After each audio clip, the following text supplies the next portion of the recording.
अस्सलामुअलैकुम स्टूडेंट्स, उम्मीद करता हूँ आप तमाम लोग खैर खैरियत से होंगे और बहुत ज़्यादा बेहतरीन ज़िंदगी गुजार रहे होंगे। स्टूडेंट्स, आप लोगों को पता होगा कि हमारी पाकिस्तान नेवी की टेस्ट प्रिपरेशन चल रही है, जिसके अंदर हम बहुत से क्वेश्चंस कर चुके हैं, बहुत सी 2-3 वीडियोज़ अपलोड कर चुके हैं। आज की ये वीडियो भी इन्हीं के अहम तरीन नेवी के अहम तरीन सवालात से जो है भरपूर होगी। तो उम्मीद करता हूँ आपको वीडियो पसंद आएगी। वीडियो एंड तक देखेंगे तब भी आपके सारी कन्फ्यूजन्स क्लियर हो सकेंगी। बिना टाइम वेस्ट किए वीडियो को जल्दी से हम स्टार्ट करते हैं। फर्स्ट क्वेश्चन देख लेते हैं। The unit of potential differences. Potential difference का यूनिट क्या होता है? तो वोल्ट होता है। ऑप्शन नंबर बी करेक्ट है। नेक्स्ट देखते हैं। अच्छा जी, यहाँ पर नेक्स्ट क्वेश्चन है, which quantity is measured in joules. कौन सी ऐसी क्वांटिटी है जो कि जूल्स में मेजर की जाती है? तो वो हमारी एनर्जी। ऑप्शन नंबर सी यहाँ पर हमारा करेक्ट होगा। नेक्स्ट क्वेश्चन लेते हैं। The resistance of an ideal conductor is. कोई भी आइडियल कंडक्टर होता है, उसकी रेजिस्टेंस कितनी होती है? तो 0 होती है। ऑप्शन नंबर सी करेक्ट है। नेक्स्ट देखते हैं, which instrument major atmospheric pressure. कौन सा ऐसा इंस्ट्रूमेंट है जो कि एटमॉस्फेरिक प्रेशर को मेजर करता है? तो वो है बैरोमीटर। ऑप्शन नंबर जो बी है वो हमारा बिल्कुल करेक्ट है। नेक्स्ट क्वेश्चन देखते हैं, the image formed by a plane mirror is. जो इमेज हमारी प्लेन मिरर से बनती है वो क्या होती है? रियल एंड इन्वर्टेड होती है, वर्चुअल एंड इरेक्ट होती है, रियल एंड इरेक्ट होती है, या वर्चुअल एंड इन्वर्टेड? तो हमारा ऑप्शन नंबर बी यहाँ पे करेक्ट होगा। नेक्स्ट क्वेश्चन देख लेते हैं। द ऐसा unit of work is. Work जो है, वर्क का ऐसा यूनिट बताना है। न्यूटन, पास्कल, जूल या वॉट? तो यहाँ पर जो हमारा ऑप्शन नंबर सी है जूल, वो करेक्ट होगा। वर्क का ऐसा यूनिट जूल होता है। नेक्स्ट क्वेश्चन देखते हैं। Speed of sound in air is. अच्छा जी, एयर में यानी हवा में साउंड की जो स्पीड होती है वो कितनी होती है? 340 मीटर पर सेकंड, 30 मीटर पर सेकंड, 3000 मीटर पर सेकंड या 30,000 मीटर पर सेकंड? तो ऑप्शन नंबर ए जो है 340 मीटर पर सेकंड करेक्ट आंसर है। Which law explains the floating of submarines.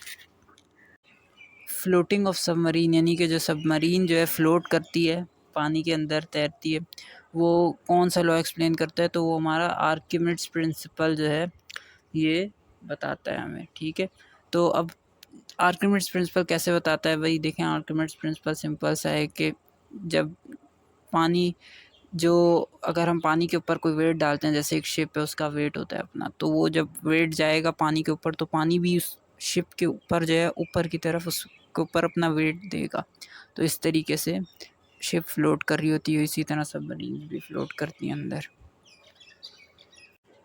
Next question है, the energy stored in stressed spring. जो एनर्जी स्ट्रेस्ड स्प्रिंग यानी कि स्प्रिंग को जब हम खींचते हैं तो उस खींचे हुए स्प्रिंग में, स्ट्रेस्ड स्प्रिंग में एनर्जी स्टोर होती है, कौन सी होती है? तो ऑप्शन नंबर बी होता है पोटेंशियल एनर्जी।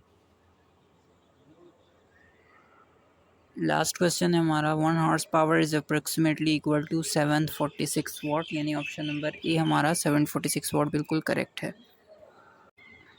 केमिस्ट्री के क्वेश्चन देख लेते हैं। यहाँ पे the atomic number of carbon. Carbon का एटॉमिक नंबर क्या होता है? 6। नेक्स्ट क्वेश्चन देखते हैं, विच acid is present in vinegar. Vinegar यानी सिरका जो होता है उसके अंदर कौन सा एसिड होता है? तो एसिटिक एसिड होता है। ऑप्शन नंबर बी करेक्ट है। नेक्स्ट क्वेश्चन देखते हैं, the smallest particle of an element is. अच्छा जी, किसी भी एलिमेंट का स्मॉलेस्ट पार्टिकल क्या होता है? एटम होता है। ये क्वेश्चन हम पहले भी कर चुके हैं। विच gas is used in balloons. Balloons में कौन सी गैस यूज़ होती है? तो हीलियम गैस यूज़ होती है। ऑप्शन नंबर सी करेक्ट है। Which metal is the best conductor of electricity. Electricity का बेस्ट कंडक्टर कौन सा मेटल है? तो वो है सिल्वर। नेक्स्ट देखते हैं, the formula of ammonia. Ammonia का फार्मूला क्या होता है? NH3। NH3 जो है अमोनिया गैस होती है। नेक्स्ट क्वेश्चन देखते हैं, which element is essential for making stainless steel. कौन सा एलिमेंट जो है एसेंशियल है स्टेनलेस स्टील बनाने के लिए? तो हमारे पास ऑप्शन नंबर ए बिल्कुल करेक्ट है, क्रोमियम। नेक्स्ट क्वेश्चन देखते हैं, the process of gaining electron. अच्छा, इलेक्ट्रॉन गेन करने का जो प्रोसेस है वो क्या कहलाता है? रिडक्शन। नेक्स्ट क्वेश्चन है, which gas is known as the greenhouse gas. Greenhouse gas कौन सी गैस होती है? कार्बन डाइऑक्साइड, क्योंकि ये पौधों को, दरख्तों को ज़रूरी चाहिए होती है। नेक्स्ट है the chemical symbol of potassium. Potassium का केमिकल सिंबल क्या होता है? के होता है। इसको लैटिन में केलियम बोलते हैं, मगर ज़्यादातर हम इसको पोटेशियम के नाम से जानते हैं।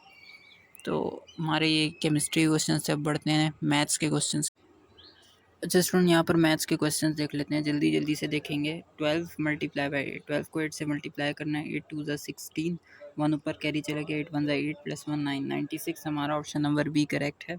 नेक्स्ट देखते हैं 25% of a number is 50, the number is, अच्छा नंबर बताना है, यानी कि एक नंबर है जिसको हम मान लेते हैं एक्स, ठीक है, उसका एक्स का 25%, ठीक है, एक्स का 25% हमारे पास कितना है, बराबर है 50 के, ठीक है। तो अब जो परसेंट होता है इसको हटाने के लिए हम इसको टोटल 100% होते हैं तो 100 से डिवाइड करेंगे, मल्टीप्लाई कर देंगे x से और बराबर हो जाएगा 50 के। ये 0.25 x हो गया, ठीक है, और ये बराबर है 50 के। अब ये 0.25 इधर मल्टीप्लाई हो रहा है, इधर 50 के नीचे जाएगा तो ये डिवाइड हो जाएगा, ठीक है। तो ये कैसे हो जाएगा, x is equals to 50 divided by 0.25। ये फिर आप जब डिवाइड करेंगे 50 को 0.25 से तो 200 हमारा आंसर आ जाएगा, ऑप्शन सी करेक्ट हो जाएगा। नेक्स्ट क्वेश्चन है 2 की पावर 3 मल्टीप्लाई 2 की पावर 2। अब ये हमें सॉल्व करना है, यानी कि यहाँ पर बेस जो है वो सेम है, पावर डिफरेंट है, ठीक है। जब बेस सेम होती है और पावर डिफरेंट होती है तो पावर को हम ऐड कर देते हैं, यानी कि 3 + 2 हो जाएगा, और ये क्या हो जाएगा, बराबर हो जाएगा 2 की पावर 5, यानी कि 2 की पावर 5 कितनी होती है। अब हम इसको करके देख लेते हैं। 2 की पावर को 5 टाइम यानी 2 आएगा हमारे पास, 1 2 3 4 5, 2 2 ज़ा 4, 4 2 ज़ा 8, 8 2 ज़ा 16, 16 2 ज़ा 32, तो हमारा ऑप्शन नंबर बी 32 करेक्ट है। HCF ऑफ 24 एंड 36, 24 और 36 का HCF लेना है तो बड़ा इजी है, ये यूँ कॉलम बनाएंगे, 24 आ गया, एक इधर बनाएंगे 36 आ गया, ठीक है।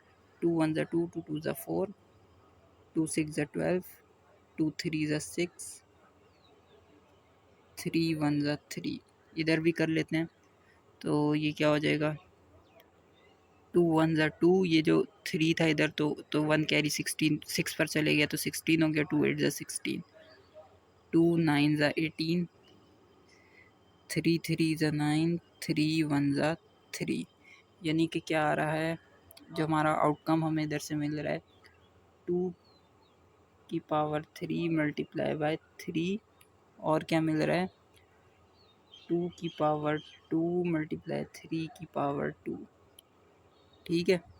ये सब चीज़ें हमें मिल रही हैं,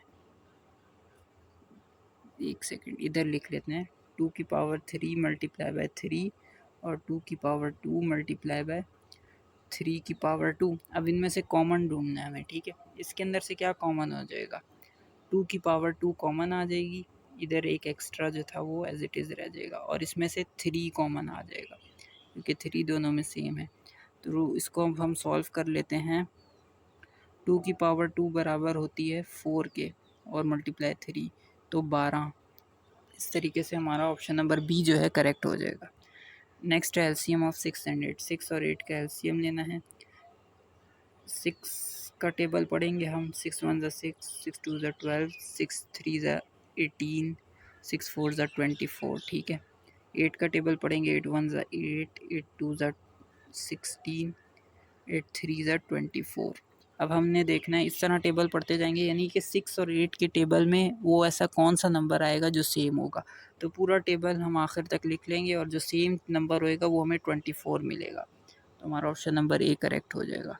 नेक्स्ट देखते हैं, right angle has one angle. अच्छा, जो भी राइट एंगल होता है वो इस तरह का कोई एंगल होता है, सीधा एक लाइन सीधी होती है, एक 180 पर होती है और दूसरी कितने पर होती है, 90 पर।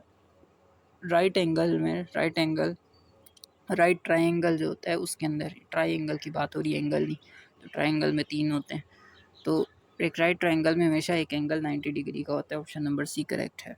नेक्स्ट देखते हैं, the value of under root, अच्छा अंडर रूट 625 जो है इसका हमने रूट निकालना है, तो ये 25 का स्क्वायर होता है, यानी 25, ऑप्शन नंबर सी करेक्ट है।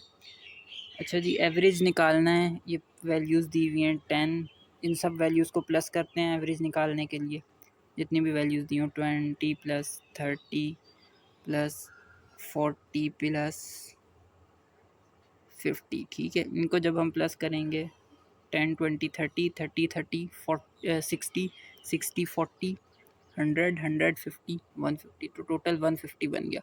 और कितनी वैल्यूज़ हैं, 1 2 3 4 5, तो 5 से डिवाइड कर देंगे, 5 3 ज़ा 15, 30 हमारा आंसर आ गया, option number C. Next question देख लेते हैं। x is equals to 4, x बराबर है 4 के, हमें क्या बताना है, एक्स स्क्वायर प्लस 2x, ठीक है। x की वैल्यू 4 है तो इस हिसाब से एक्स स्क्वायर में इधर 4 आ जाएगा, x की जगह 2 आ जाएगा, मल्टीप्लाई x की जगह 4, ठीक है। तो 4 4 ज़ा 16 प्लस 4 2 ज़ा 8, 8 प्लस 16 24, ऑप्शन नंबर बी हमारा करेक्ट आंसर हो जाएगा, ठीक है। ये आप लोग खुद भी सॉल्व करके चेक कीजिएगा, ये सॉल्व करेंगे, प्रैक्टिस करेंगे तभी ये क्वेश्चंस कर पाएंगे। नेक्स्ट क्वेश्चन है last question, probability of getting a head on a fair coin. अच्छा, आपको पता है कॉइन होता है, जब टॉस करते हैं तो एक या तो हेड्स होता है या टेल्स होता है, ठीक है।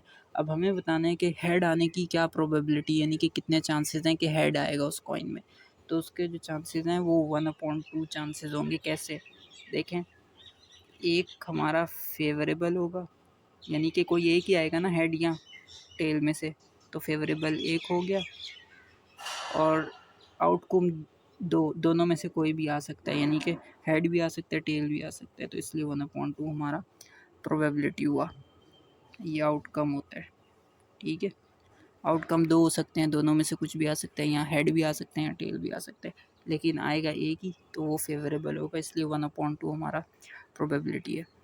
इंग्लिश के कुछ क्वेश्चन देख लेते हैं यहाँ पर। Choose the synonym of ancient. Ancient यानी कि बहुत कदीम चीज़ है, उसका सिनोनियम बताना है, सेम मीनिंग बताना है, तो ओल्ड, पुरानी चीज़ को बोलते हैं। Choose the antonym of generous. Generous बहुत काइंड बंदा होता है, हेल्पफुल बंदा होता है, इसका उलट बताना है तो सेल्फिश हो जाएगा, ऑप्शन नंबर बी करेक्ट होगा।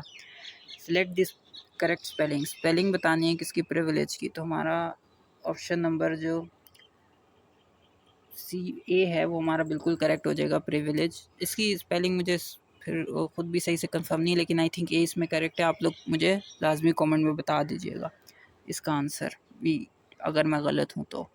नेक्स्ट क्वेश्चन देखते हैं। If I dash rich I would travel to the world. अगर मैं अमीर होता, रिच होता, तो मैं ये दुनिया घूमता, तो इसके अंदर करेक्ट हेल्पिंग वर्ड पुट करना है, तो वह रहेगा option number C, if I were rich I would travel the world.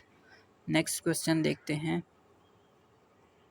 Choose the meaning of reluctant. Reluctant एक वर्ड है, इसका मतलब बताना है। Willing, unwilling, happy, brave. Unwilling यानी अनविलिंग का मतलब, यहाँ रिलक्टेंट का मतलब होता है किसी काम को नहीं करना, किसी काम की ख्वाहिश ना करना। अनविलिंग टू डू, आपको एक काम दिया गया मगर आप नहीं करना चाहते, तो यानी कि आप अनविल हो इस काम को करने के लिए, रिलक्टेंट हो, ठीक है। नेक्स्ट देखते हैं। The plural of criterion. Criterion का प्लूरल बताना है, तो ऑप्शन नंबर बी करेक्ट होगा, criteria. He is senior dash me, he senior to me, इधर प्रेपोजिशन पुट करना था। Choose the antonym of victory. Victory का एंटोनियम बताना है, तो वो डिफीट होगा। Which sentence is correct. Each of the boys have a pen, each of the boys has a pen. हमारा ऑप्शन नंबर बी यहाँ पर करेक्ट है, I think. Each of the boys has a pen. Last question देखते हैं। Choose the synonym of accurate. Accurate का synonym बताना है, तो वो होगा एग्जैक्ट, ऑप्शन नंबर ए। अच्छा जी, यहाँ पर देख लेते हैं कुछ जीके के questions. The national flower of Pakistan. Pakistan का नेशनल फ्लावर कौन सा है, जैस्मीन। नेक्स्ट देखते हैं। Largest continent is, largest continent कौन सा है पूरे दुनिया में, तो वो एशिया है। हज़रत मोहम्मद सल्लल्लाहु अलैहि वसल्लम was born in Mecca. Mecca यानी ऑप्शन सी करेक्ट है। Currency of Saudi Arabia is riyal. Which river is called the lifeline of Pakistan, Indus river. First revealed word of the Quran Pak. Quran पाक का पहला जो लफ्ज़ था जो हमारे सामने आया वही के ज़रिए से, तो वो कौन सा था, इक़रा। नेक्स्ट क्वेश्चन है। UNO currently has how many principal organs. UNO के पास कितने प्रिंसिपल ऑर्गन्स हैं, 6। पाकिस्तान है share its longest border. Pakistan का सबसे लंबा तरीन बॉर्डर किसके साथ है, इंडिया के साथ है। Battle of Uhud was 14।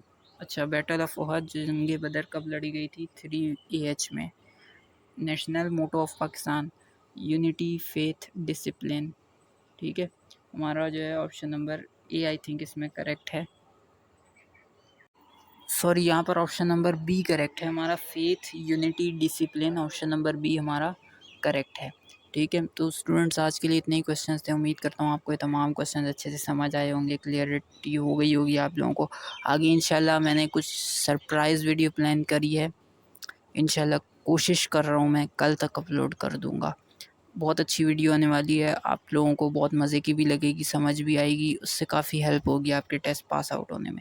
So thank you very much for watching this video till the end, and अल्लाह हाफ़िज़।